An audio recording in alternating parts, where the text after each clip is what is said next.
شهر رمضان الذي أنزل فيه القرآن هدى للناس وبينات من الهدى والفرقان. Assalamualaikum warahmatullahi wabarakatuh.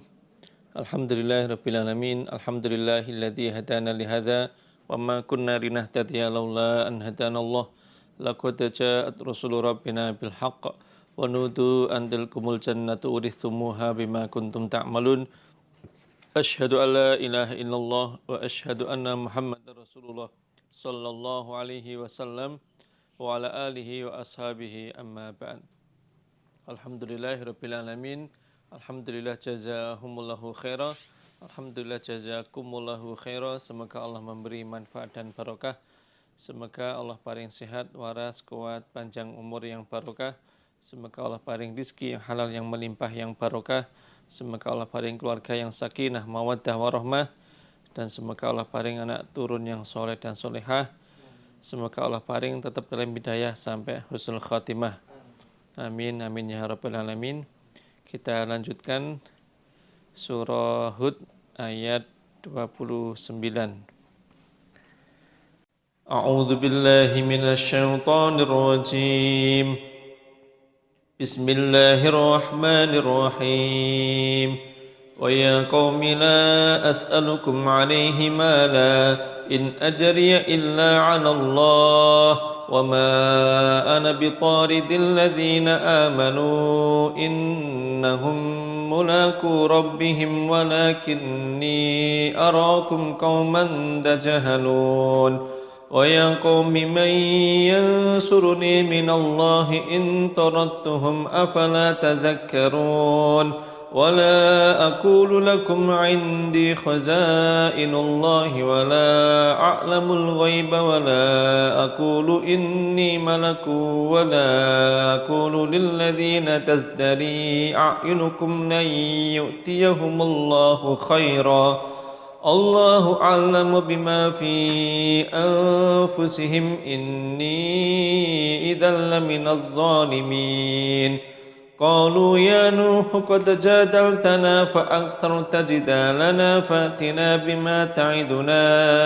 إن كنت من الصادقين قال إنما يأتيكم به الله إن شاء وما أنتم بمعجزين ولا ينفعكم نصحي إن أردت أن أنصح لكم إن كان الله يريد أن يغويكم هو ربكم وإليه ترجعون أم يقولون افتراه قل إن افتريته فعلي إجرامي وأنا بريء مما تجرمون وأوحي إلى نوح أنه لن يؤمن من قومك إلا من قد آمن فلا تبتئس بما كانوا يفعلون واصنع الفلك بأعيننا ووحينا ولا تخاطبني في الذين ظلموا إنهم مغرقون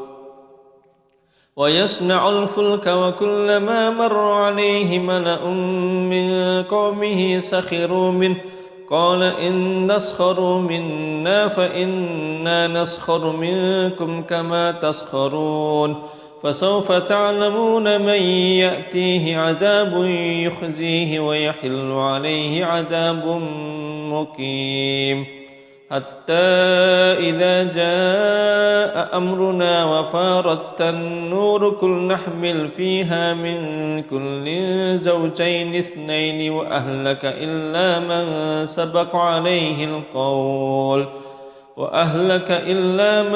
سبق عليه القول ومن آمن وما آمن معه إلا قليل وقال اركبوا فيها بسم الله مجريها ومرساها إن ربي لغفور رحيم وهي تجري بهم في موج كالجبال ونادى نوح ابنه وكان في معزل يا بني اركب معنا ولا تكن مع الكافرين قال سآوي إلى جبل يعصمني من الماء قال لا عاصم اليوم من أمر الله إلا من رحم وحال بينهما الموج فكان من المغرقين وقيل يا أرض ابلعي ماءك ويا سماء أقلعي وغيض الماء وقضي الأمر واستوت على الجود وقيل بعدا للقوم الظالمين ونادى نوح ربه فقال رب إن بني من أهلي وإن وعدك الحق وأنت أحكم الحاكمين Alhamdulillahirrahmanirrahim. Allahumma salli ala Muhammad wa ala ali Muhammad kama sallaita ala ali Ibrahim wa barik ala Muhammad wa ala ali Muhammad kama barakta ala ali Ibrahim fil alamin innaka Hamidum Majid. Rabbana zalamna anfusana wa illam taghfir lana wa tarhamna lanakunanna minal khasirin. Rabbana ighfir lana dzunubana wa israfana fi amrina wa tsabbit aqdamana wansurna 'alal qaumil kafirin. Ya muqallibal qulub tsabbit qulubana ala dinik. Allahumma inna nas'aluka ridhaka wal jannah wa na'udzubika min sakhatika wan nar. Allahumma inna nas'aluka al jannatal firdaus wa ma qarraba ilaiha min qaulin aw amal wa na'udzubika minan nar wa ma qarraba ilaiha min qaulin aw amal. Allahumma faqihna fid din. Allahumma 'allimna ta'wilal kitab. Allahumma tarhamna. Allahumma arhamna bil Qur'an waj'alhu lana imaman wa hudan wa nuran wa rahmah. Allahumma dzakirna minhu ma nusina wa 'allimna minhu ma jahilna warzuqna tilawatahu ana al-laili wan nahar waj'alhu lana hujjatan ya rabbal alamin. Allahumma faqihna fid din. Allahumma 'allimna ta'wilal kitab. Allahumma tarhamna. Rabbana atina fid dunya hasanah wa fil akhirati hasanah wa qina adzabannar. Allahumma shalli ala Muhammad wa ala ali Muhammad walhamdulillahi rabbil alamin. Alhamdulillah, jazakumullahu khairan. Maknanya ayat 29. A'udzubillahi minasyaitonirrajim. Bismillahirrahmanirrahim. Wa ya qaumi, ini lanjutan ceritanya Nabi Nuh bersama kaumnya. Wa ya qaumi, wahai kaumku, ini ucapan Nabi Nuh. La as'alukum, tidak akan minta aku kum pada kalian alaihi, atas menyampaikan wahyu Allah, atas menyampaikan risalah Allah, atas berdakwah di jalan Allah, malan pada harta kalian. Karena in ajriya, tidak ada upahku di dalam berdakwah, di dalam menyampaikan risalah, illa kecuali Allahi, atas Allah. Wahai kaumku, di dalam berdakwah, mengajak kalian menyembah Allah, di dalam menyampaikan risalah Allah, saya tidak akan pernah minta upah kepada kalian. Karena yang ngasih upah saya Allah. Kalau kalian mengira saya berdakwah ini tujuannya biar mendapatkan belas kasihan dari kalian, tujuannya biar mendapatkan upah dari kalian, itu persangkaan yang nggak benar. Saya dakwah ini ikhlas karena Allah, semata-mata mengharapkan pahala dari Allah. Saya tidak membutuhkan upah kalian. Nabi Nuh berkata seperti ini karena ayat-ayat sebelumnya itu disebutkan bahwa orang-orang kafir dari umatnya Nabi Nuh itu menjelek-jelekkan Nabi Nuh. Mereka berkata, setahu kami yang menjadi pengikutmu wahai Nuh itu adalah orang-orang yang bodoh, orang-orang yang gak berpendidikan, orang-orang yang miskin, gak punya harta. Dari ucapan itu seakan-akan mereka punya persangkaan Nabi Nuh berdakwah itu tujuannya biar mendapatkan harta benda dari orang-orang kafir untuk diberikan kepada pengikut-pengikutnya yang miskin. Maka Nabi Nuh bersabda seperti ini, meskipun pengikut saya ini banyak yang fakir, banyak yang miskin, banyak yang melarat, nggak punya harta benda, saya tetap berdakwah kepada kalian. Dan dakwah saya ini saya niati karena Allah, tidak semata-mata agar mendapatkan belas kasihan dari kalian. Tidak saya niati agar mendapatkan bantuan berupa materi dari kalian. Kalau kalian menyangka saya berdakwah ini agar kalian kasih upah sehingga saya bisa ngasih bantuan kepada pengikut saya miskin, itu persangkaan yang nggak benar. In ajriya illa Allah, upah saya yang ngasih Allah. Ini bukan berarti orang ketika berdakwah tidak boleh minta upah, bukan berarti seperti itu. Orang berdakwah di jalan Allah itu kalau memang dia membutuhkan bantuan dari pengikut-pengikutnya, karena memang dia membutuhkan, boleh-boleh saja. Tentu ada syarat-syarat yang harus dipenuhi. Orang mengajarkan Quran, bacaan, makna. Ini umpama mau minta bantuan kepada murid-muridnya juga diperbolehkan. Tapi tetap niat karena Allahnya jangan sampai lupa. Adapun dasarnya dalam hadis Bukhari diceritakan bahwa ada beberapa sahabat Nabi, mereka sedang bepergian, kemudian mereka mampir ke sebuah desa. Karena kehabisan bekal, mereka minta diberi jamuan makan sebagai tamu. Ternyata oleh penduduk desa itu nggak dikasih jamuan makan. Dan dilalah di desa itu ada salah satu dari mereka, yaitu pemimpinnya yang sakit, yang sudah lama belum sembuh-sembuh. Terus mereka ada yang usul, bagaimana kalau kita tanya kepada tamu-tamu kita itu, barangkali mereka punya obat yang mujarab untuk mengobati pemimpin kita. Singkat ceritanya, mereka tanya kepada sahabat, dan ada salah satu sahabat yang menyanggupi, ya saya sanggupi, saya mau meruqyah, nanti saya bacakan Al-Quran, nanti kalau saya sembuh, nanti kalau sembuh bagaimana? Kalian mau ngasih saya opah kambing apa enggak? Mereka menyanggupinya. Oke, nanti kalau memang pemimpin kami bisa sembuh dengan ruqyah kalian, kalian akan saya kasih opah. Terus singkat ceritanya, sahabat ini membacakan surah Al-Fatihah kepada pemimpin mereka. Sampai akhirnya pemimpinnya bisa sembuh dengan diruqyah, dibacakan surah Al-Fatihah itu. Lalu penduduk desa itu menetapi janjinya, mereka memberi beberapa ekor kambing kepada para sahabat. Tapi waktu itu sahabat takut mau memanfaatkan kambing-kambing itu. Mereka takut itu enggak halal. Akhirnya mereka lapor kepada Nabi. Kambing itu dibawa ke Madinah. Terus mereka cerita kejadian itu kepada Nabi. Terus Nabi mengatakan, inna ahakkom akhottum al-ujrota kitabullah. Halal itu justru aktivitas atau pekerjaan yang halal, paling berhak untuk diberi upah ya mengajarkan Al-Quran itu.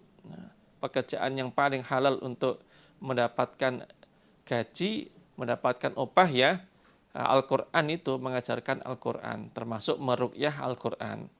Itu menunjukkan bahwa sebenarnya berdakwah, nasihat, menyampaikan Quran, hadis, itu mau minta upah juga diperbolehkan. Yang penting sesuai dengan apa yang dia butuhkan. Dan yang penting jangan sampai lupa niatnya tetap karena Allah.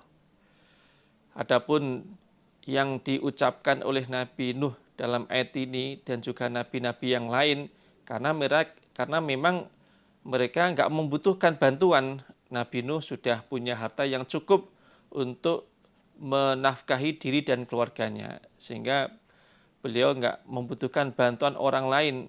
Beliau sudah merasa cukup dengan rezeki yang beliau miliki, sehingga dalam berdakwah beliau hanya minta upah dari Allah. Jadi yang saya sampaikan tadi itu ada beberapa syarat yang dipenuhi, diantaranya itu tadi harus niat karena Allah. Terus yang kedua, kalau memang dia dalam kondisi membutuhkan untuk kelancaran dakwah dia, bukan untuk memperkaya. Kalau yang nggak boleh itu berdakwah minta upah tujuannya untuk memperkaya diri, itu yang nggak boleh. Kalau tujuannya untuk kelancaran dalam dakwahnya, itu diperbolehkan. Wama ana, dan tidak ada aku, iku bitoridin, orang yang menolak, orang yang mengusir, alladzina, pada orang-orang amanu yang beriman mereka, bagaimanapun statusnya. Dan saya tidak akan pernah mengusir siapapun yang beriman. Kalau dia mau beriman, mau menjadi pengikutku, saya terima bagaimanapun statusnya. Meskipun mereka itu tergolong orang yang nggak punya, orang yang fakir, orang yang miskin, tetap saya terima. Meskipun mereka itu orang yang bodoh, nggak berpendidikan, kalau mereka mau beriman, saya terima. Saya rambut, saya didik, saya bimbing, sampai menjadi orang yang faham agama, sampai bisa husnul khotimah tetap dalam keimanan. Ini Nabi Nuh juga bersabda seperti ini kaitannya dengan penghinaannya orang-orang kafir dari kalangan kaumnya Nabi Nuh tadi. Mereka menghina Nabi Nuh dengan mengatakan bahwa pengikut Nabi Nuh itu orangnya fakir-fakir, orangnya miskin, orangnya bodoh. Dari ucapan itu mereka sebenarnya juga ada harapan. Mereka itu penginnya Nabi Nuh meninggalkan pengikutnya yang miskin-miskin. Bahkan dari mereka pun ada yang terus terang. Mereka mengatakan, kami mau jadi pengikutmu wahai Nuh, tapi tolong pengikutmu yang miskin, yang bodoh, yang nggak punya apa-apa itu kamu usir. Saya malu duduk bersama mereka. Saya malu bergaul dengan mereka. Terus Nabi Nuh berkata seperti ini, oh nggak bisa. Saya nggak akan pernah mengusir mereka. Kalau mereka mau beriman, saya terima pengakuan imannya, saya jadikan murid saya jadikan pengikut saya rambut, saya bimbing. Saya nggak akan pernah mengusir mereka. Meskipun status mereka itu sangat rendah. Nah, ini juga menjadi pelajaran berharga bagi para da'i, para mubaligh, mubalighat di dalam berdakwah, tujuannya murni niat karena Allah. Kemudian siapapun yang ingin mengambil ilmu darinya supaya diterima, nggak pandang bulu, nggak kok semangatnya dalam berdakwah hanya kepada orang-orang yang berduit saja. Kepada orang yang nggak punya pun juga semangat dalam berdakwah. Dalam menyampaikan ilmu, Quran dan hadis juga sama. Tidak hanya di kalangan orang-orang yang kaya saja, kepada orang yang nggak mampu pun juga tetap semangat menyampaikan ilmunya. Innahum, sesungguhnya mereka, orang-orang yang beriman, iku mulaku rabbihim, orang yang bertemu Tuhan mereka. Walakinni, dan akan tetapi aku, iku arakum, melihat aku, kum, pada kalian, kaum tajahaluna, yang bodoh kalian. Bahkan menurut saya yang pinter, yang cerdas itu ya orang-orang iman yang mau mengikuti saya. Justru yang bodoh menurut saya ya kalian itu. Jadi menurut saya yang pinter, yang cerdas itu ya orang-orang iman yang mau menjadi pengikut saya. Karena mereka adalah orang-orang yang yakin bahwa mereka akan bertemu kepada Allah. Sehingga mereka mau beriman. Orientasi hidupnya itu ibadah, bukan mencari dunia. Mereka nggak peduli meskipun kehidupannya serba kekurangan, mereka nggak peduli, yang penting bisa ibadah. Karena mereka menyadari bahwa hidup di dunia hanya sementara waktu. Karena keyakinan itu, mereka tidak begitu peduli dengan urusan dunia. Mereka menghabiskan waktunya untuk beribadah kepada Allah. Karena mereka yakin mereka akan ketemu sama Allah. Justru mereka lah yang pinter. Kalau kalian mengatakan mereka orang yang bodoh, keliru. Justru mereka yang pinter. Walakinni arakum qauman tajhalun, justru yang bodoh ya kalian itu. Karena kalian nggak percaya, tidak menyadari bahwa dunia ini bersifat sementara. Kalian nggak percaya bahwa kalian akan bertemu Allah.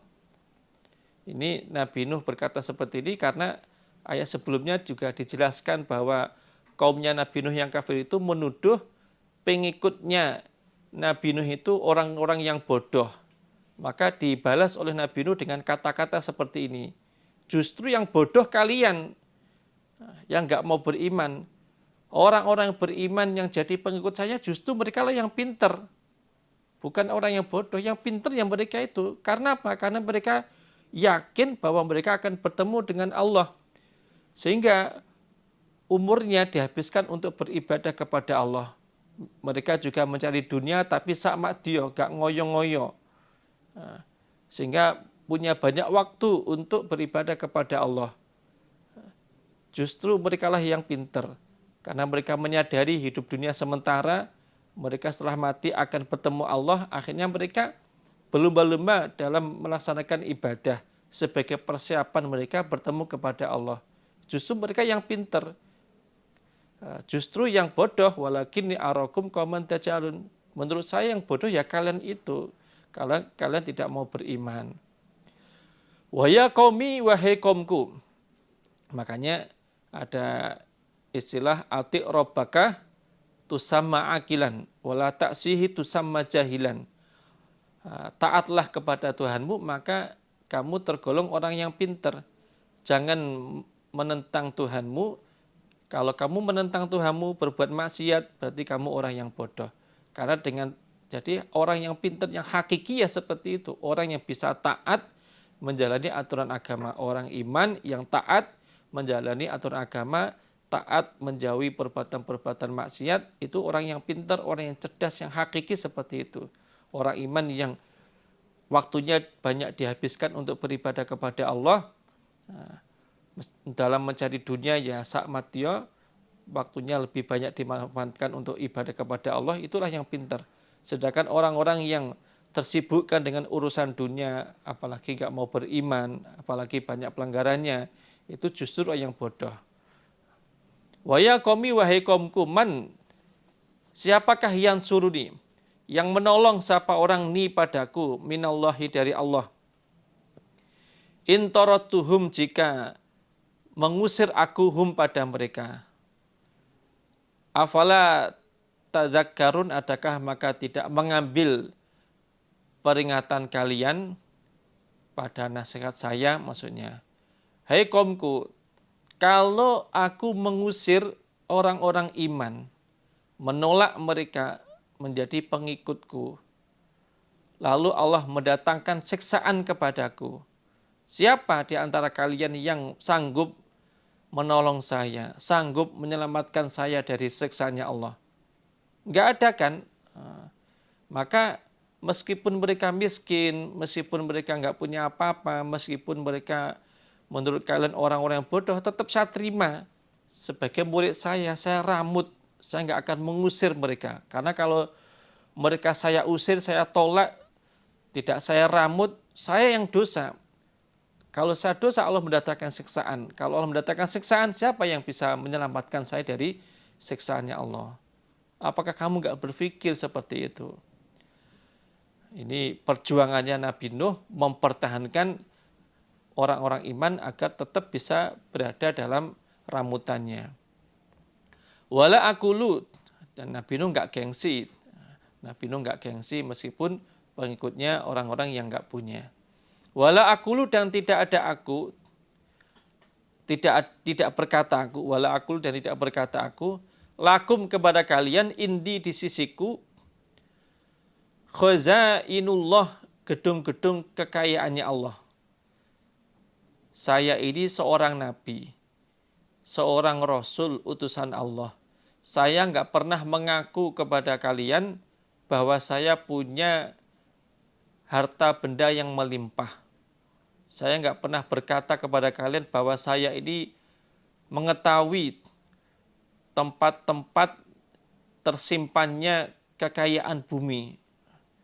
Saya nggak pernah mengaku kepada kalian bahwa saya ini orang yang punya harta benda yang melimpah. Karena saya ini hamba biasa, bukan raja. Hamba biasa yang diangkat oleh Allah sebagai rasul, sebagai nabi.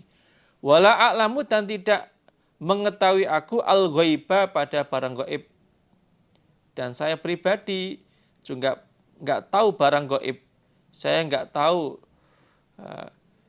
siapa di antara kalian yang nantinya beriman atau tetap kafir. Dan saya juga nggak tahu isi hati dari pengikut-pengikut saya. Mereka jadi pengikut saya itu betul-betul lahir batin imannya atau tidak, saya juga nggak tahu. Saya nggak ngerti apa yang akan menimpa kalian di kemudian hari, saya nggak tahu. Saya nggak pernah mengatakan saya ngerti barang gaib. Wala akulu, dan tidak ada aku ini, wala akul, dan tidak berkata aku ini sesungguhnya aku iku malakun, malaikat. Dan saya juga tidak pernah mengaku bahwa saya ini seorang malaikat. Saya ini manusia biasa seperti kalian. Bedanya saya diangkat Allah sebagai rasulnya, sebagai nabinya.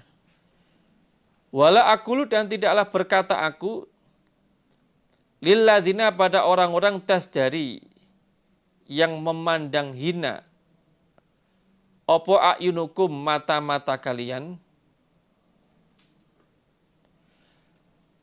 Tidak berkata layyu'tiyahum, tidak akan memberi hum, pada mereka orang iman. Lilladzina tasdari, itu orang-orang iman. Layyu'tiyahum, tidak akan memberi hum, pada mereka sopo Allah khairan, pada kebaikan, maksudnya pahala. Dan saya juga tidak pernah mengatakan bahwa orang-orang iman yang kalian anggap rendah, orang-orang iman yang kalian anggap hina, tidak akan pernah diberi kebaikan oleh Allah. Saya nggak pernah berkata seperti itu. Justru saya sering memberikan penjelasan kepada mereka bahwa kalau mereka tetap dalam keimanan, mereka pasti akan diberi pahala oleh Allah. Allah iku a'lamu, lebih tahu, bima, dengan apa-apa, fi anfusihim, di dalam diri mereka, orang-orang iman. Allah yang lebih tahu kondisi isi hati mereka. Maksudnya, kalau mereka ngaku sebagai orang iman, saya terima pengakuannya. Saya jadikan sebagai pengikut saya. Saya rambut, saya bimbing, saya kasih nasihat, saya kasih arahan, biar tetap dalam hidayah Allah. Adapun batiniah mereka, itu urusan dia dengan Allah. Kalau ternyata pengakuan iman di lisan mereka itu tidak sama dengan isi hatinya, lisannya mengatakan iman, tapi hatinya tetap kufur, itu urusan dia dengan Allah. Secara lahiriah pengakuannya saya terima. Batiniahnya dia urusan dia kepada Allah. Ini termasuk konsep meramut orang ya seperti itu. Kalau orang itu ngaku baik, ya kita terima pengakuannya, kita rambut. Orang itu mengaku iman, kita terima pengakuan imannya, kita rambut. Kita berikan hak-haknya dia sebagai orang iman. Nah, ini sama dengan apa yang disabdakan Nabi, umirtu an uqatilan nas hatta yaqula asyhadu alla ilaha illallah wa anna muhammadar rasulullah. Fa in qalu dzalika faqad asamu minni dima'ahum wa amwalahum wa amruhum inallah. Jadi saya, kata Nabi, diperintah oleh Allah untuk memerangi mereka orang-orang kafir sampai mereka mengucapkan 2 kalimat syahadat, sampai masuk Islam. Kalau mereka mau masuk Islam, mau beriman, menyatakan iman, maka kami nggak boleh membunuhnya.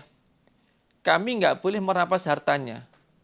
Adapun urusan batiniah dia, urusan dia dengan Allah.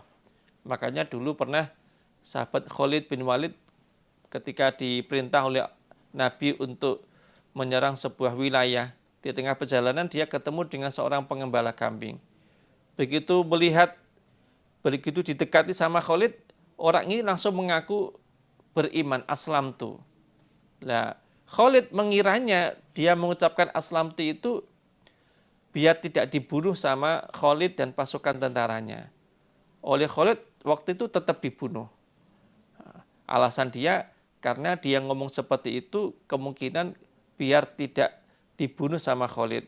Itu hanya strategi dia biar selamat nyawanya. Sebenarnya hatinya tetap kafir. Terus kejadian itu diketahui oleh Nabi. Nabi langsung marah kepada Khalid. Kenapa kamu tetap membunuh orang yang bersaksi tidak ada Tuhan kecuali Allah, Muhammad Rasulullah. Nah, ucapan itu oleh Nabi diulang-ulang terus sampai Khalid ketakutan. Nah, itu menunjukkan bahwa kita sebagai orang iman, ketika ada orang mengaku menjadi orang iman, ya kita memperlakukan dia seperti saudara iman yang lain. Hak-haknya kita kasih dan kita jelaskan kewajiban-kewajibannya. Adapun batiniah dia itu bagaimana urusan dia dengan Allah. Ini sesungguhnya aku idzan ketika itu, maksudnya jika mengusir orang-orang iman, iku la minaz zalimin, tergolong di saya tergolong orang-orang yang berbuat kezaliman. Kalau sampai saya mengusir orang-orang iman, berarti saya berbuat kezaliman. Qaulu berkata mereka kaumnya Nabi Nuh, ya Nuh, wahai Nuh, qad jadaltana, sungguh telah membantah engkau kepada kami. Fa'aksarta, maka memperbanyak engkau jidalana pada membantah kami. Fa'tina, maka mendatangkanlah engkau kepada kami. Bima, dengan apa-apa, ta'iduna. Bima, dengan apa-apa, maksudnya siksaan. Ta'iduna, yang telah menjanji engkau kepada kami. In kunta, jika ada engkau, iku minas shadiqin, orang-orang yang jujur, orang-orang yang benar. Maksudnya jika apa yang kamu katakan bahwa kalau kami tetap nggak mau beriman akan disiksa, maka datangkanlah siksaan itu. Wahai Nuh, kamu ini sudah banyak sekali membantah kami. Kamu sudah bosan mendengarkan nasihatmu, bosan mendengarkan bantahanmu. Sekarang gini aja, kalau memang apa yang kamu katakan itu benar, bahwa jika kami nggak mau beriman akan disiksa oleh Allah, coba sekarang juga datangkan siksaan itu kepada kami. Kalau memang apa yang kamu katakan betul, bahwa jika tidak mau beriman akan disiksa, coba segera datangkan siksaan itu. Sudah nggak usah bantah-bantah lagi. Dari dulu kamu ini nasihat terus, kami bosan. Dari dulu kamu itu membantah kami terus, kami sudah bosan mendengarkan nasihatmu, bosan mendengarkan bantahanmu.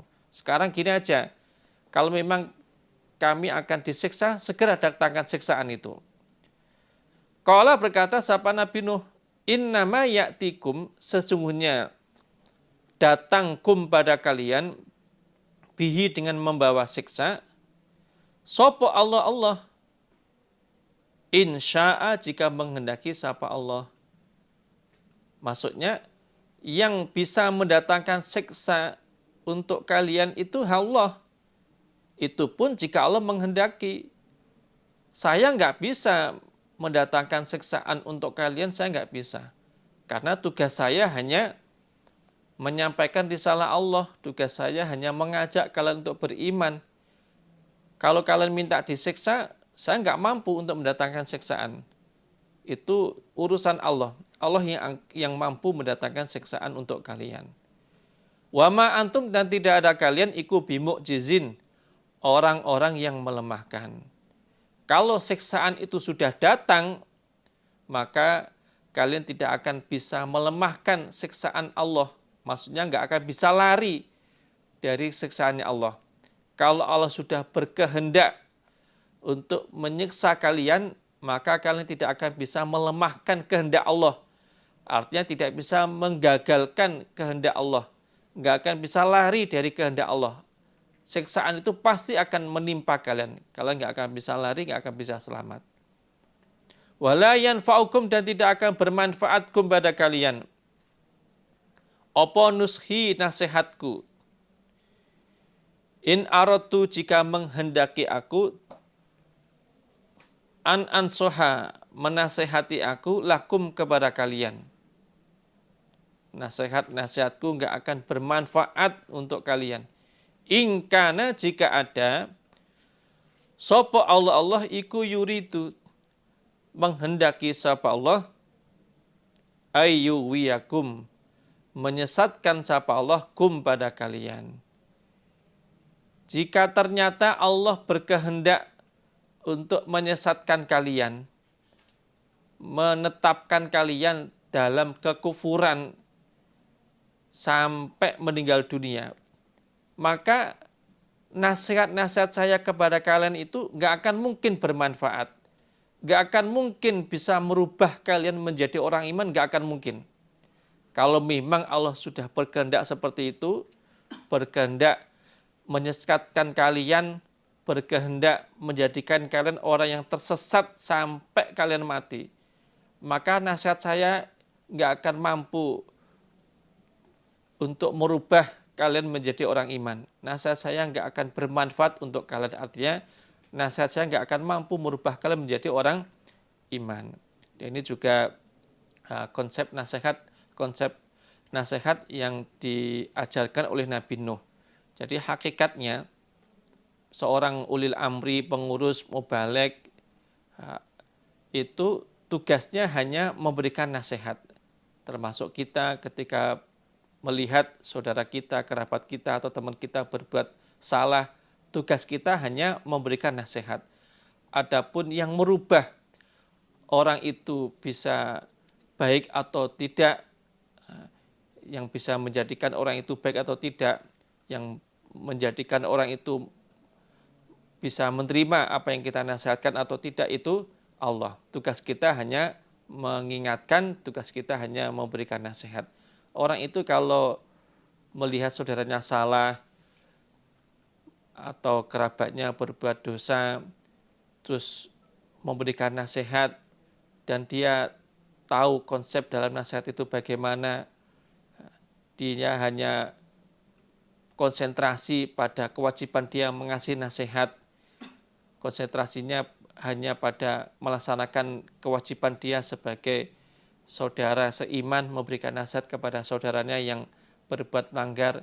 Itu ketika yang dinasihati itu terlihat nggak menerima atau terlihat belum juga berubah, dia nggak akan sedih, nggak akan susah, nggak akan galau, nggak akan stres, nggak akan depresi. Tapi kalau dia nggak menyadari atau tidak mengetahui konsep dalam nasihat, orientasi dia itu bagaimana yang dinasihati itu berubah. Nah itu nanti ketika dia memberikan nasihat, terus yang dinasihati nggak bisa terima atau juga belum bisa berubah, bisanya marah terus, marah-marah terus. Nah, seperti yang pernah Nabi sabdakan, ada dua orang laki-laki bersaudara, yang satu ahli maksiat, yang satu ahli ibadah. Yang ahli ibadah ini sering nasihatin saudaranya yang sering maksiat itu. Berkali-kali dinasihati, ternyata juga belum bisa berubah. Sampai akhirnya dia marah. Kamu ini sudah saya nasihati berkali-kali, nggak berubah-berubah. Allah nggak akan memaafkan kamu. Kamu pasti masuk neraka. Kata Nabi, justru Allah membalik takdirnya. Orang yang asalnya ahli ibadah berubah menjadi ahli maksiat, yang asalnya ahli maksiat berubah menjadi ahli ibadah. Lah dia dirubah keadaannya seperti itu karena kesalahan dia berkata seperti itu tadi, mendahului takdir. Seakan-akan dia nganggap Allah itu hanya punya sifat marah saja. Padahal Allah itu punya sifat kasih sayang juga. Bisa merubah kondisi orang yang asalnya ahli maksiat berubah menjadi ahli taat. Nah, dia berkata seperti itu karena dia nggak menyadari bahwa kewajiban dia itu hanya ngasih nasihat, bukan merubah orang untuk menjadi orang yang baik. Nah, ini nasihat pelajaran berharga yang kita dapatkan dari Nabi Nuh. Beliau berkata, kalau Allah sudah mentakdirkan kalian menjadi orang tersesat sampai akhir hayat kalian, maka nasihat saya ini nggak akan bermanfaat apa-apa, nggak akan bisa merubah kalian menjadi orang iman. Nah, ini juga manfaatnya orang kalau bisa seperti itu jamaah, itu nanti nggak akan stres, nggak akan bingung, nggak akan marah, tetap bisa bergaul dengan orang yang dia nasihati. Huwa Allah iku rabbukum, Tuhan kalian, wa ilaihi, dan hanya kepada Allah turja'una, dikembalikan kalian.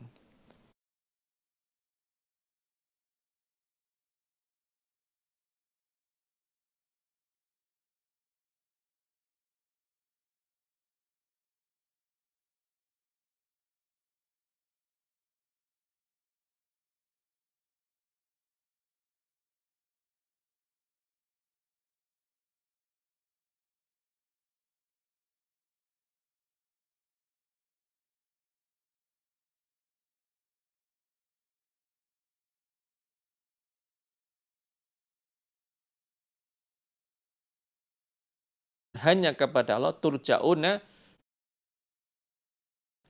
menghendaki sapa Allah, ayyuwiyakum, menyesatkan sapa Allah kum, pada kalian. Jika ternyata Allah berkehendak untuk menyesatkan kalian, menetapkan kalian dalam kekufuran sampai meninggal dunia, maka nasihat-nasihat saya kepada kalian itu nggak akan mungkin bermanfaat. Nggak akan mungkin bisa merubah kalian menjadi orang iman, nggak akan mungkin. Kalau memang Allah sudah berkehendak seperti itu, berkehendak menyesatkan kalian, berkehendak menjadikan kalian orang yang tersesat sampai kalian mati, maka nasihat saya nggak akan mampu untuk merubah kalian menjadi orang iman. Nasihat saya nggak akan bermanfaat untuk kalian, artinya nasihat saya nggak akan mampu merubah kalian menjadi orang iman. Dan ini juga konsep nasihat yang diajarkan oleh Nabi Nuh. Jadi hakikatnya seorang ulil amri, pengurus, mubaligh, itu tugasnya hanya memberikan nasihat. Termasuk kita ketika melihat saudara kita, kerabat kita, atau teman kita berbuat salah, tugas kita hanya memberikan nasihat. Adapun yang merubah orang itu bisa baik atau tidak, yang bisa menjadikan orang itu baik atau tidak, yang menjadikan orang itu bisa menerima apa yang kita nasihatkan atau tidak, itu Allah. Tugas kita hanya mengingatkan, tugas kita hanya memberikan nasihat. Orang itu kalau melihat saudaranya salah atau kerabatnya berbuat dosa, terus memberikan nasihat, dan dia tahu konsep dalam nasihat itu bagaimana, dia hanya konsentrasi pada kewajiban dia mengasih nasihat, konsentrasinya hanya pada melaksanakan kewajiban dia sebagai saudara seiman, memberikan nasihat kepada saudaranya yang berbuat melanggar. Itu ketika yang dinasihati itu terlihat nggak menerima atau terlihat belum juga berubah, dia nggak akan sedih, nggak akan susah, nggak akan galau, nggak akan stres, nggak akan depresi. Tapi kalau dia nggak menyadari atau tidak mengetahui konsep dalam nasihat, orientasi dia itu bagaimana yang dinasihati itu berubah. Nah itu nanti ketika dia memberikan nasihat, terus yang dinasihati nggak bisa nerima atau juga belum bisa berubah, bisanya marah terus. Marah-marah terus. Nah, seperti yang pernah Nabi sabdakan, ada dua orang laki-laki bersaudara, yang satu ahli maksiat, yang satu ahli ibadah. Yang ahli ibadah ini sering nasehatin saudaranya yang sering maksiat itu. Berkali-kali dinasehati ternyata juga belum bisa berubah. Sampai akhirnya dia marah. Kamu ini sudah saya nasihati berkali-kali nggak berubah-berubah. Allah nggak akan memaafkan kamu. Kamu pasti masuk neraka. Kata Nabi, justru Allah membalik takdirnya.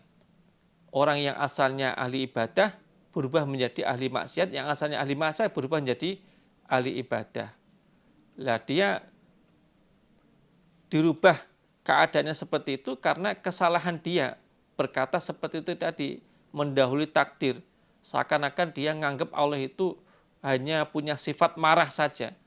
Padahal Allah itu punya sifat kasih sayang juga. Bisa merubah kondisi orang yang asalnya ahli maksiat berubah menjadi ahli taat.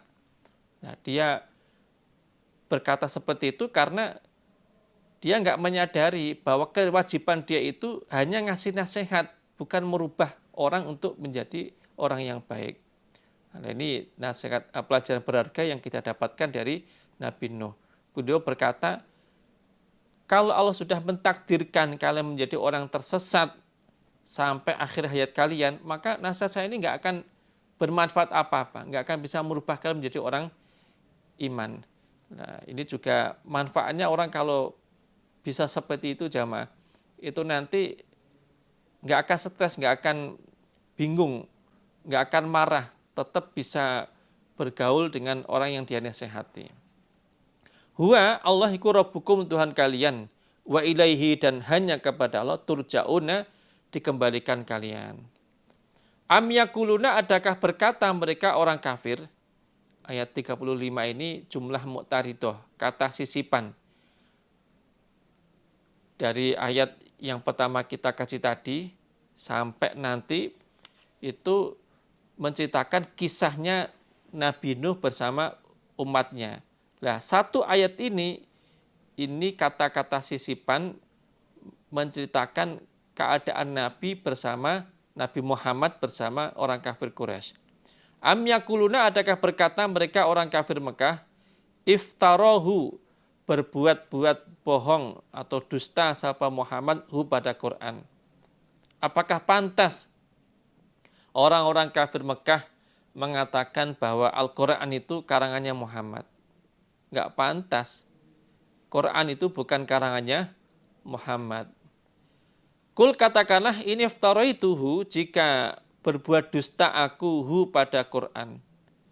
Maksudnya Quran karangan saya, terus saya aku sebagai kitab dari Allah.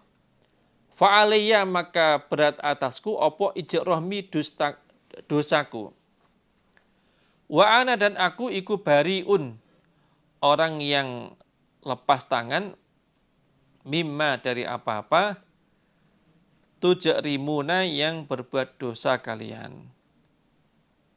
Wahai Muhammad, jika ada orang kafir yang menuduh kamu mengarang Al-Quran, mengatakan Quran itu bukan wahyu Allah tapi bikinannya Muhammad, maka jawablah, kalau memang Quran itu bikinan saya, terus saya mengaku itu adalah wahyu Allah, berarti saya berdosa. Dosanya saya yang menanggung. Dan wa ana bari'um mimma tujrimun. Saya lepas tangan dari dosa-dosa kalian. Artinya kalau memang ternyata Quran ini adalah wahyu Allah, terus kalian yang menuduh saya yang mengarang Al-Quran, berarti kalian yang dosa. Kalau kalian yang dosa, saya nggak ikut mendapatkan dosa. Dosa kalian sendiri yang akan menanggungnya. Alhamdulillah, jazakumullahu khairan. Istirahat, semoga Allah memberi manfaat dan barokah. Assalamualaikum warahmatullahi wabarakatuh.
Assalamualaikum warahmatullahi wabarakatuh. Alhamdulillahirabbil alamin. Asyhadu an la ilaha illallah wa asyhadu anna Muhammadar Rasulullah sallallahu alaihi wasallam wa ala alihi wa ashabihi amma ba'd.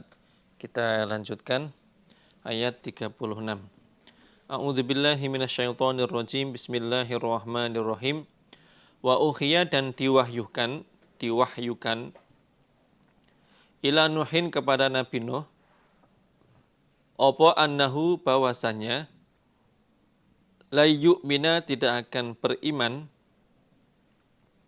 min qaumika dari kaummu Nabi Nuh illa kecuali man orang qad amana yang sungguh telah beriman siapa orang. Jumlahnya ada 80 orang, laki-laki dan perempuan.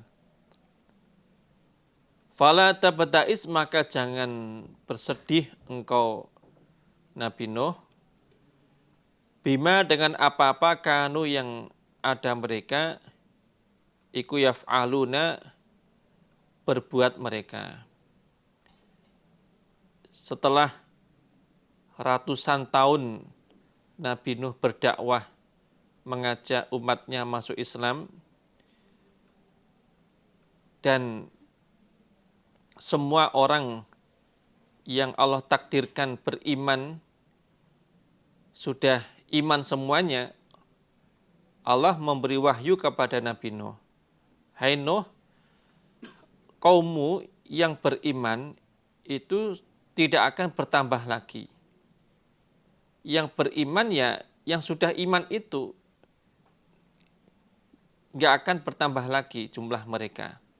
Maka kamu jangan sampai bersedih melihat apa-apa yang dilakukan oleh orang kafir. Mereka pasti akan saya binasakan, mereka pasti akan saya rusak. Nah, setelah Allah memberikan wahyu seperti ini, Nabi Nuh berdoa minta kepada Allah agar semua kaumnya yang kafir itu dibinasakan dan tidak disisakan satu orang pun. Doanya ada di dalam surah Nuh ayat 26. Rabbi la tadhar 'alal ardi minal kafirina dayyara. Ya Allah, janganlah engkau meninggalkan seorang pun dari orang-orang kafir di bumi ini. Artinya semua orang kafir yang ada di muka bumi ini engkau binasakan, engkau rusak, jangan tersisa satu pun dari mereka. Wasna dan membuatlah engkau al-fulka pada perahu bi'ayunina dengan pengawasanku Allah.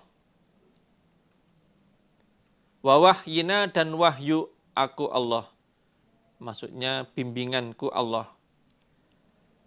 Sekarang kamu bikin perahu dengan pengawasan dan bimbinganku. Itu sebelumnya Nabi Nuh belum pernah bikin perahu sama sekali.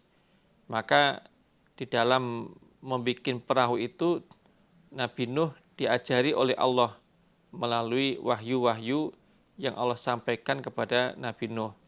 Dan terus diawasi sehingga perahu yang dibikin oleh Nabi Nuh itu betul-betul sesuai dengan yang diinginkan oleh Allah. Bentuknya, terus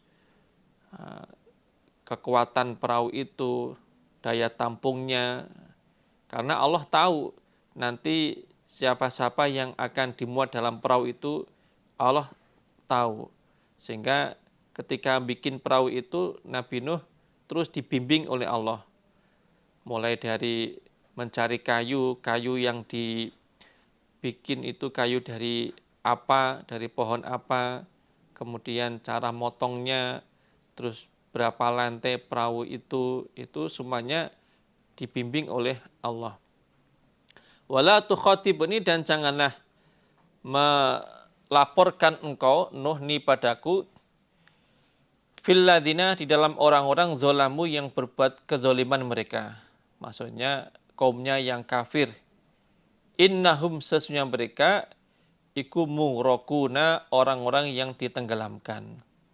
Dan orang-orang yang berbuat kezaliman, maksudnya orang-orang kafir, jangan kamu mintakan ampunan kepadaku, karena mereka semuanya akan disiksa dengan cara ditenggelamkan.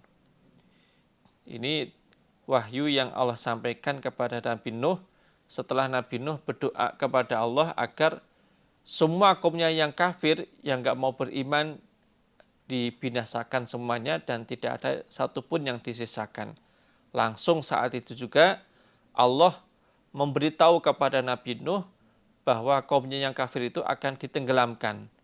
Maka menghadapi datangnya siksaan untuk kaumnya yang kafir itu, Nabi Nuh disuruh oleh Allah membuat perahu dalam pengawasan dan bimbingan dari Allah. Wa yasna'u, dan membuat sapa Nabi Nuh, membuat sapa Nabi Nuh al-fulka pada perahu. Perahunya ini dibikin di atas gunung pada waktu musim kemarau, jauh dari laut, jauh dari sungai. Wa kullama marra, dan setiap lewat alaihi atas Nuh, sapa malaun, pembesar, pemimpin, min qaumihi, dari kaumnya, sakhiru, maka menghina mereka, minhu, kepada Nabi Nuh. Setelah mendapatkan wahyu untuk membuat perahu, Nabi Nuh langsung membuat perahu. Setiap pemimpin-pemimpin kaumnya melewati Nabi Nuh yang sedang membuat perahu, mereka menghina Nabi Nuh. Nuh, kemarin kamu itu seorang dai, sekarang tukang kayu. Kamu ini gila. Umumnya orang itu kalau bikin perahu itu di tepi laut atau di tepi sungai, sehingga begitu perahunya jadi bisa langsung digeser, dimasukkan ke sungai atau laut. Lah kok kamu bikin perahu di atas gunung? Gimana nanti cara menurunkannya sampai ke laut atau sampai ke sungai? Gila kamu Nuh. Nabi Nuh dicaci maki, dihina. Itu setiap Nabi Nuh bikin perahu, sedang membuat perahu, setiap kaumnya lewat itu Nabi Nuh dihina. Terus Qala, berkata sapa Nabi Nuh, intas khoru, jika menghina kalian, minna, kepada kami, fa inna, maka sesungguhnya kami iku naskhoru, maka akan menghina kami, minkum, kepada kalian, kama taskhoruna, sebagaimana menghina kalian. Ingat ya, kalau kalian tetap menghina kami, nanti ketika sudah tiba waktunya, siksaan datang, kami akan menghina kalian semuanya, sebagaimana kalian menghina kami. Itu perahunya, ada yang menyebutkan jumlah papan yang dipakai untuk bikin perahu itu 313 papan. Perahunya itu terdiri dari 3 lantai. Lantai pertama untuk hewan-hewan buas, lantai 2 untuk Nabi Nuh dan orang-orang iman, lantai 3 itu untuk burung. Lebarnya 50 zira', 50 hasta, kemudian panjangnya 300 zira', 300 hasta, tingginya 30 zira'. Ini riwayatnya banyak. Adapun yang benar yang mana, itu sebenarnya bukan bagian yang penting. Yang terpenting yang perlu kita pahami bahwa Nabi Nuh yang jelas membuat perahu. Adapun modelnya bagaimana, itu nggak penting. Karena memang riwayatnya itu macam-macam. Fasaufa ta'lamuna, maka akan tahu kalian, man, pada orang, ya'tihi, yang datang, hi, pada orang, opo azabun, siksaan. siksaan dunia maksudnya nih, berupa tenggelam dalam air bah. Yukhzihi yang menghinakan apa siksaan hi padanya. Wa yahillu dan akan datang alihi atasnya apa azabun siksaan muqimun yang tetap, yaitu siksaan di neraka. Dan kalian akan tahu siapa di antara kita yang akan mendapatkan siksaan dunia dan siksaan akhirat. Siapa di antara kita yang akan mendapatkan siksaan dunia yang menghinakan dan mendapatkan siksaan akhirat yang bersifat tetap, yang akan terus dialami, tidak akan pernah dikurangi, tidak akan pernah dihentikan siksaannya, terus diberikan kepada orang itu. Hatta sehingga idza jaa, ketika telah datang opo amruna, perkaraku Allah, maksudnya di sini siksaan Allah berupa banjir, wafaro dan telah memancarkan air, opo at-tanuru, dapur, pawon, tempat untuk memasak, yang biasanya itu tempat untuk memasak, tempat untuk membakar kayu bakar, untuk memasak. Nah, saat itu nggak ada apinya, justru dari tempat itu memancarkan air, yang sampai akhirnya membuat semua bumi ini tenggelam. Kulna, berkata kami Allah, ihmil, memuatlah engkau Nuh, fiha, di dalam perahu, min kullin, dari setiap jenis, maksudnya dari setiap jenis hewan, zaujaini, dua macam, itsnaini, yang dua, maksudnya jantan dan betina, satu pasang jantan dan betina.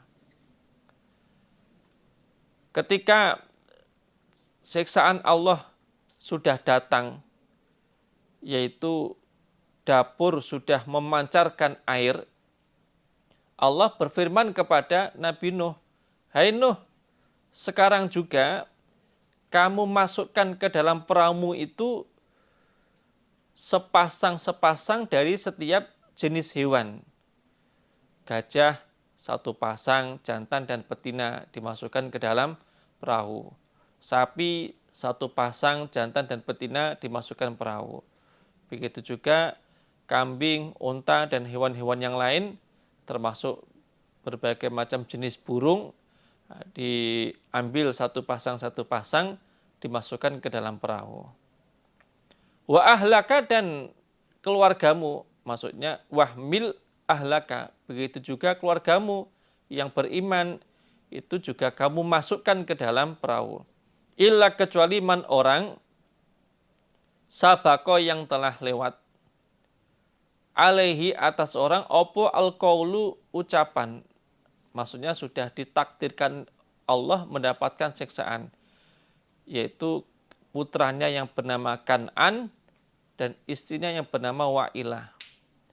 Dan keluargamu juga kamu masukkan ke dalam perahu, kecuali orang yang sudah ditakdirkan oleh Allah mendapatkan siksaan, yaitu putra kamu yang bernama Kan'an dan istri kamu yang bernama Wa'ilah.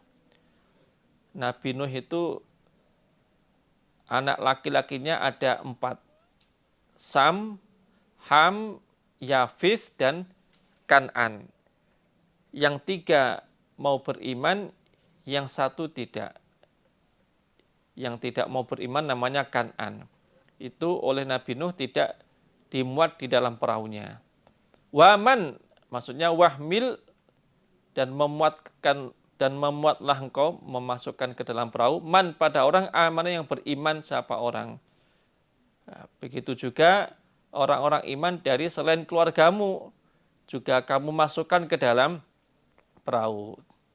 Wa ma amana dan tidak beriman ma'ahu bersama Nabi Nuh illa kecuali qalilun sedikit.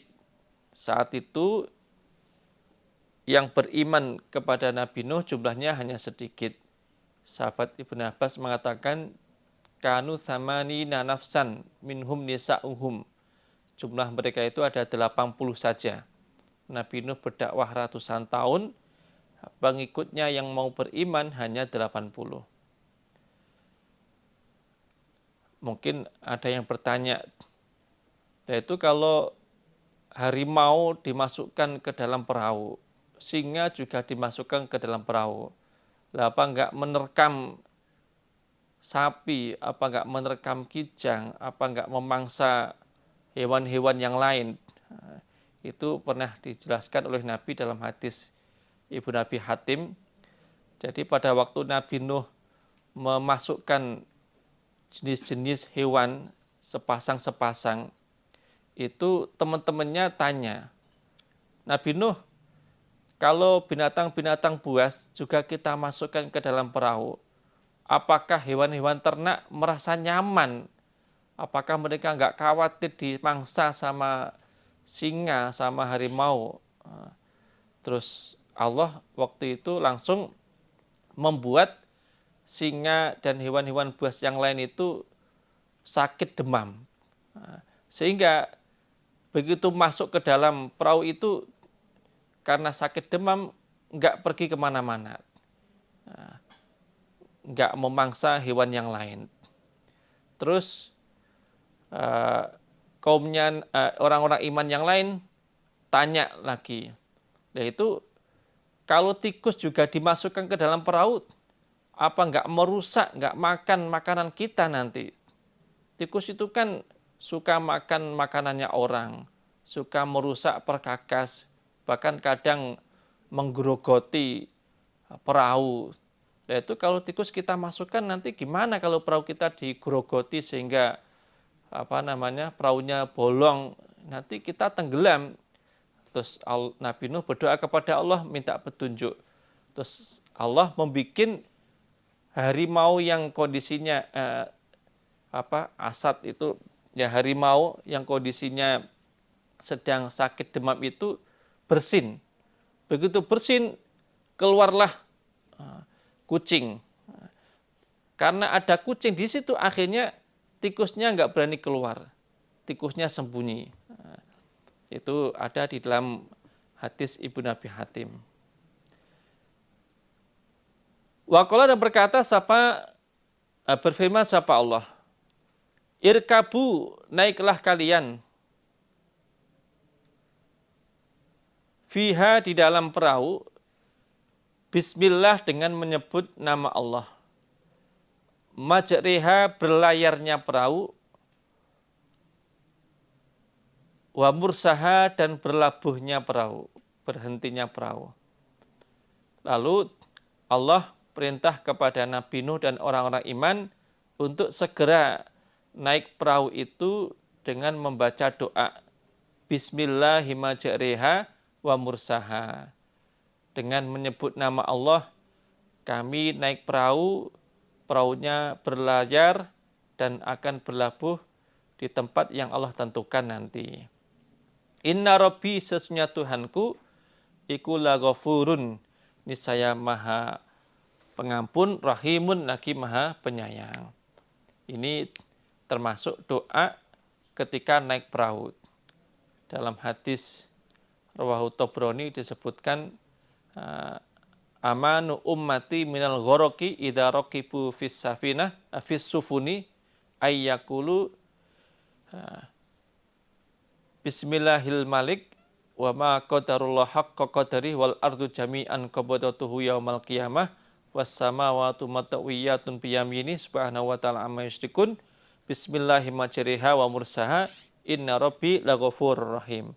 Kata Nabi, doa yang disunahkan untuk dibaca ketika naik perahu agar selamat dari tenggelam, biar tidak tenggelam adalah membaca Bismillahirrahmanirrahim. Wa ma qadarullah haqqa qadarih, membaca surah Az-Zumar ayat 67. Lalu membaca ayat ini. Bismillahirrahmanirrahim wa mursaha inna rabbi laghafurur rahim. Jadi doanya itu Bismillahirrahmanirrahim, terus membaca surah Az-Zumar ayat 67, lalu membaca ayat ini. Bismillahirrahmanirrahim wa mursaha inna rabbi laghafurur rahim. Nah, umpama mau membaca doa-doa yang lain juga dipersilahkan. Enggak harus seperti ini. Hiya perahu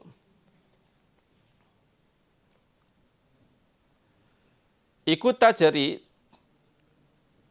berjalan apa perahu, berlayar apa perahu, bihim membawa mereka Nabi Nuh dan orang iman. Fi maujin di dalam ombak, kal jibali sebagaimana gunung, saking tingginya. Dan perahu yang dinaiki oleh Nabi Nuh bersama orang iman, berjalan di atas air bah yang ada ombak yang sangat besar, yang sangat tinggi, tingginya seperti gunung. Karena waktu itu air yang keluar itu bukan hanya dari tanah saja. Banjir yang terjadi di zaman Nabi Nuh itu, keluarnya air itu bukan dari dalam tanah saja, tapi juga dari langit. Bahkan ada yang menyebutkan langsung dari langit, bukan dari mendung, tapi dari langit. Allah menuangkan air bah dari langit, kemudian mengeluarkan mata air dari bumi, sehingga dalam waktu sekejap langsung bumi ini penuh dengan air. Bertemunya air bumi dan air hujan membuat ombaknya itu semakin besar sampai setinggi gunung. Wanada dan memanggil sopo Nuhun Nabi Nuh, ibnahu pada anak laki-lakinya Nabi Nuh, yaitu Kan'an. Wakana dan ada sapa anak Kan'an, iku fi ma'zilin, di tempat yang terpisah. Maksudnya tidak ikut naik perahu, karena dia tidak mau beriman. Ya bunayya, wahai anakku, irkab, naiklah engkau. Naik perahu, ma'ana bersama kami. Wala takun, dan jangan ada engkau iku ma'al kafirin, bersama orang-orang yang kafir. Pada waktu Nabi Nuh naik perahu bersama orang-orang iman, Nabi Nuh melihat anaknya di sebuah tempat yang tidak jauh dari perahunya Nabi Nuh. Lalu Nabi Nuh memanggil anaknya, wahai anakku, naiklah perahu bersama kami, dan kamu jangan tergolong orang-orang yang kafir. Nanti kamu akan tenggelam bersama mereka. Ini sebagai bentuk kasih sayangnya seorang bapak kepada putranya. Sebenarnya Nabi Nuh juga tahu bahwa anaknya itu orang kafir, nggak pantas untuk diikutkan dalam perahunya. Bahkan dalam ayat 40 sudah disebutkan pada waktu Nabi Nuh diperintah oleh Allah untuk memasukkan hewan-hewan ke dalam perahu, dan keluarganya Nabi Nuh sudah dipesan, masukkan hewan-hewan setiap jenisnya 1 pasang, dan keluargamu juga kamu masukkan, kecuali keluargamu yang kafir. Nabi Nuh tahu bahwa Kan'an itu kafir. Nah, tapi karena saking sayangnya kepada anak, kasih sayang seorang bapak kepada anak itu kan juga luar biasa. Nabi Nuh waktu itu sempat minta kepada anaknya untuk naik perahu bersamanya. Qala berkata sapa Nabi Nuh, Sa'awi akan mengungsi aku. Maksudnya naik aku ila jabalin pada gunung. Ya'simuni yang akan melindungi atau menjaga apa gunung ini padaku minal ma'i dari air banjir. Kata anaknya, tidak Bapak. Saya tidak akan naik perahu bersama Bapak. Saya akan naik gunung. Dengan naik gunung saya bisa selamat dari banjir ini. Saya yakin airnya tidak akan setinggi gunung. Saya milih naik gunung saja daripada naik perahu bersama Bapak. Nah, ini karena memang di qadar mati kafir ya sampai masih bisa beralasan seperti ini. Qala berkata sapa Nabi Nuh, la asima, tidak ada yang menjaga. Al yauma, pada hari ini, man min amrillah, dari perkaranya Allah. Maksudnya dari siksaannya Allah. Illa, kecuali man orang, rahimah, yang menyayangi sapa Allah. Kemudian Nabi Nuh mengingatkan anaknya lagi. Hei anakku, hari ini tidak ada seorang pun yang bisa selamat dari siksaannya Allah kecuali orang yang Allah sayangi. Artinya meskipun kamu naik gunung, kamu tetap akan tenggelam dalam banjir. Kamu nggak akan selamat. Yang bisa selamat hanya orang yang Allah sayangi, yaitu orang yang naik perahu bersama kami. Maka naiklah perahu bersama kami. Tapi waktu itu anaknya tetap nggak mau naik perahu.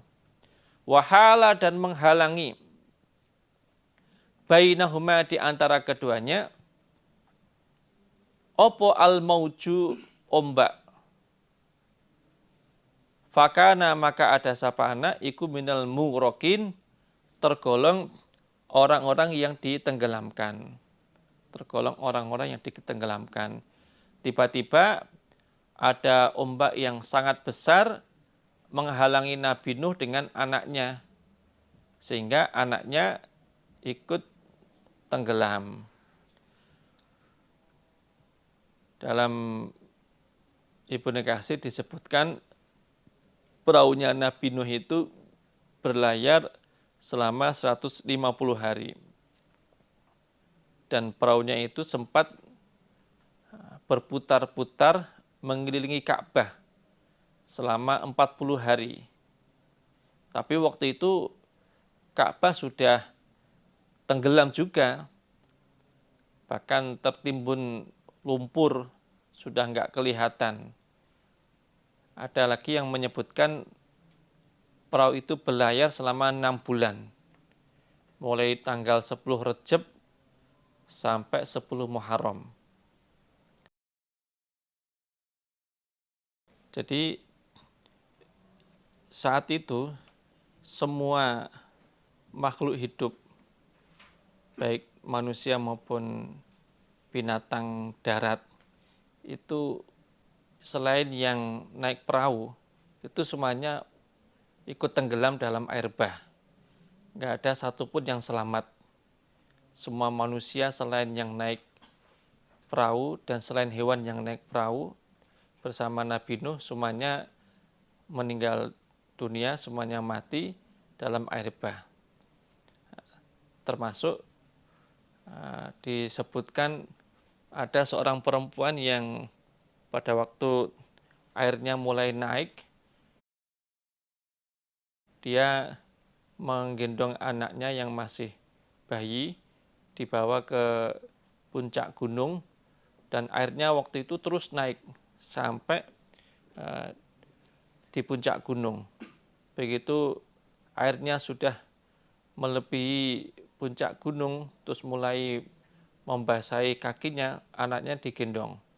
Ketika airnya itu sampai di pinggulnya, anaknya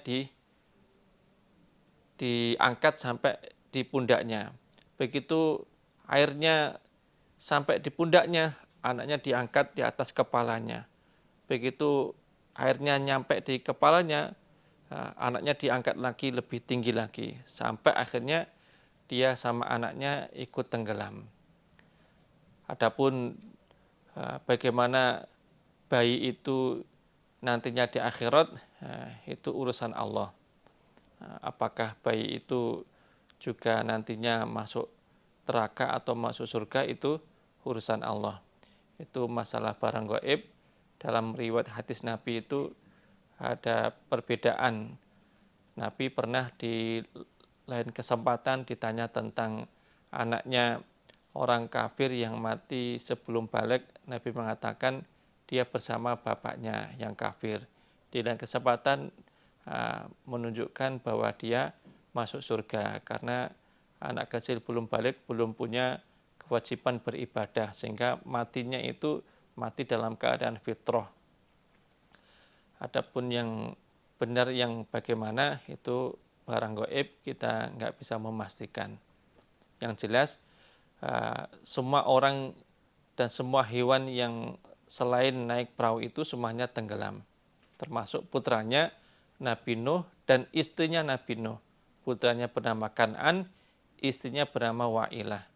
Ini menunjukkan bahwa hubungan kekerabatan itu ketika siksaan sudah datang dan nanti di akhirat itu tidak ada manfaatnya. Orang bisa selamat dari siksaan Allah baik di dunia maupun di akhirat nanti. Yang menyelamatkannya imannya itu. Kalau dia iman, selamat dari siksaan Allah baik di dunia maupun di akhirat. Kalau tidak iman, nggak akan bisa selamat. Meskipun punya orang tua seorang nabi, meskipun punya kerabat orang iman, kalau dirinya nggak beriman, siksaan datang, tetap mendapatkan siksaan. Nggak akan bisa lari dari siksaan Allah. Makanya di dalam hadis Bukhari, pada waktu Nabi diperintah untuk berdakwah kepada bangsa Quraisy, untuk pertama kalinya Nabi langsung mengumpulkan mereka di bawah kaki Bukit Sofa. Nabi naik Bukit Sofa, terus Nabi memanggil suku-suku dari bangsa Quraisy.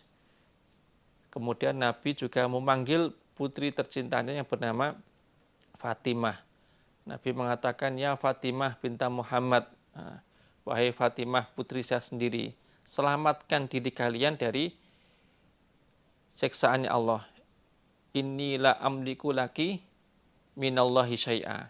Saya tidak bisa menyelamatkan kamu dari siksaannya Allah jika kamu tidak mau beriman. Nabi juga menyebut bibinya, wahai bibiku, selamatkan diri kalian dari siksaannya Allah dengan cara beriman. Kalau tidak, meskipun kamu bibi saya seorang nabi, saya nggak bisa menyelamatkan kamu. Itu menunjukkan bahwa hubungan kekerabatan ketika siksaan datang, baik siksaan dunia maupun di akhirat, tidak akan bermanfaat. Dan ayat ini juga menunjukkan bahwa cobaan hidup yang dialami manusia itu di dalam Al-Quran itu gambarannya sudah lengkap. Manusia ada yang diuji oleh Allah melalui putranya. Ada manusia yang diuji oleh Allah melalui istrinya. Ada manusia yang diuji oleh Allah melalui bapaknya. Ada manusia yang diuji oleh Allah melalui saudaranya.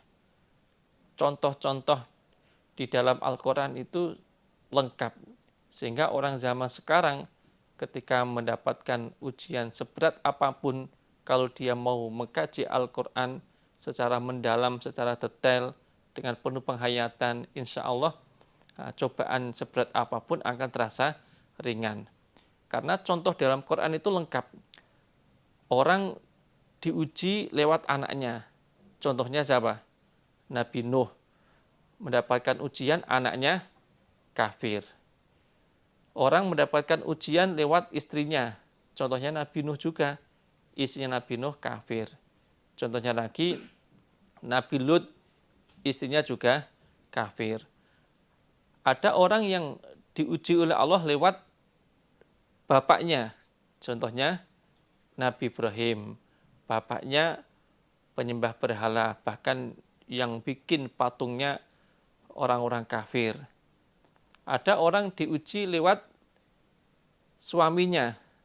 Contohnya istrinya Fir'aun, Asiyah, wanita cantik, wanita solehah, wanita yang beriman, diuji oleh Allah punya suami yang jelek karakternya. Seorang suami yang kufur, seorang suami yang seorang penjahat, pembunuh. Ada orang yang diuji oleh Allah lewat pamannya. Contohnya siapa? Nabi Muhammad sendiri. Ujiannya Nabi Muhammad malah lengkap. Bapaknya kafir, mati dalam kondisi kafir. Ibunya juga mati di masa jahiliyah. Kemudian pamannya juga banyak yang mati dalam kondisi masih menjadi orang jahiliyah. Kemudian beliau juga diuji melalui anak-anaknya, tapi bukan ujian keimanan. Anaknya banyak yang mati ketika beliau masih ketika anaknya masih di bawah usia 5 tahun. Bahkan anaknya yang sudah dewasa, yang sempat punya anak juga, mati ketika Nabi masih hidup. Satu-satunya anak Nabi yang hidup sampai Nabi wafat itu hanya Fatimah saja. Begitu Nabi wafat, 6 bulan kemudian Fatimah mati. Sedangkan anak Nabi yang lain, baik laki-laki maupun perempuan, yang laki-laki ada namanya Ibrahim, Qasim, itu mati ketika Nabi masih hidup dan masih kecil semuanya. Itu cobaan yang dialami oleh Nabi. Jadi contoh di Quran, di hadis tentang masalah ujian itu sangat lengkap sekali. Sehingga orang ketika menghadapi cobaan apapun itu bisa melihat contoh-contoh dari Quran hadis, insya Allah kalau dikaji lagi dengan penuh penghayatan akan memperingan bebannya. Umpama ada orang diuji oleh Allah punya anak yang nakal, punya anak yang sulit untuk diatur. Mungkin untuk meringankan beban pikirannya, diingat kisahnya Nabi Nuh. Nabi Nuh saja seorang nabi punya anak kafir. Dan beliau nggak putus asa di dalam berdakwah, mengingatkan anaknya sampai di detik-detik terakhir. Di detik-detik terakhir ketika banjir sudah terjadi, air bah di mana-mana, Nabi Nuh tetap berusaha menasehati anaknya, mengajak anaknya untuk beriman dan naik perahunya. Sampai pada akhirnya kodasah oleh ombak, Nabi Nuh tetap naik perahu, anaknya tenggelam dalam air bah. Dan ini juga nasihat yang luar biasa dari Allah melalui kisahnya Nabi Nuh itu. Orang tua ketika mendapatkan cobaan dari Allah, punya anak yang dilalah akhlaknya tidak baik, ibadahnya nggak tertib, mungkin biar pikirannya itu bisa tetap tenang, sehingga tetap ada kemauan yang kuat untuk memberikan nasihat kepada anaknya itu. Diingat kisahnya Nabi Nuh ini. Saya ini siapa sih? Saya ini manusia biasa, bukan Nabi, bukan Rasul. Saya ini banyak kesalahan, banyak dosa, banyak maksiatnya, banyak lupanya dengan Allah. Maka kalau Allah memberikan ujian seorang anak yang sulit diatur, ya itu kodarnya Allah. Wong Nabi Nuh saja orang pilihan mendapatkan ujian yang amat berat, anaknya mati dalam kondisi kafir. Nah, setelah bisa seperti itu, pikiran tenang, tetap ada upaya mengingatkan anaknya, menasihati anak-anaknya sampai di titik-titik terakhir anaknya mau meninggal dunia. Jangan pernah putus asa. Seperti Nabi Nuh tadi. Nabi Nuh meskipun air bah sudah muncul di mana-mana, banjir sudah tinggi, Nabi Nuh tetap berusaha mengingatkan anaknya, menasihati anaknya untuk beriman, bahkan mengajak anaknya untuk naik perahu. Beliau nggak pernah putus asa sampai qadarullah Allah memisahkan mereka berdua dengan ombak yang sangat besar sampai anaknya tenggelam. Begitu juga orang yang mendapatkan cobaan-cobaan yang lain, diuji pasangan hidupnya tidak baik, umpama perempuan diuji punya pasangan yang tidak baik, ya diingat kisahnya Asia. Asia wanita yang solehah, wanita yang sempurna, mendapatkan ujian yang amat berat, suaminya Fir'aun, orang yang jahat. Atau sebaliknya, laki-laki yang soleh mendapatkan ujian, punya pasangan seorang istri yang nggak baik, biar tidak merasa terbebani, diingat kisahnya Nabi Nuh, kisahnya Nabi Lut. Nabi Nuh saja orang yang soleh, Nabi Lut juga begitu, seorang nabi, seorang pilihan Allah, mendapatkan ujian sangat berat seperti itu. Begitu juga seorang anak yang punya orang tua yang nggak baik, biar nggak terlalu larut dalam kesedihan, diingat kisahnya Nabi Ibrahim. Nabi Ibrahim punya orang tua kafir, dinasehati malah marah-marah, malah membentak, bahkan mengancam Nabi Ibrahim dengan mau dilempar batu, diusir dari rumahnya. Dengan mengingat kisah-kisah seperti itu, ketika mendapatkan cobaan, itu semuanya akan terasa ringan. Wakilah dan dikatakan, ya ardu wahai bumi,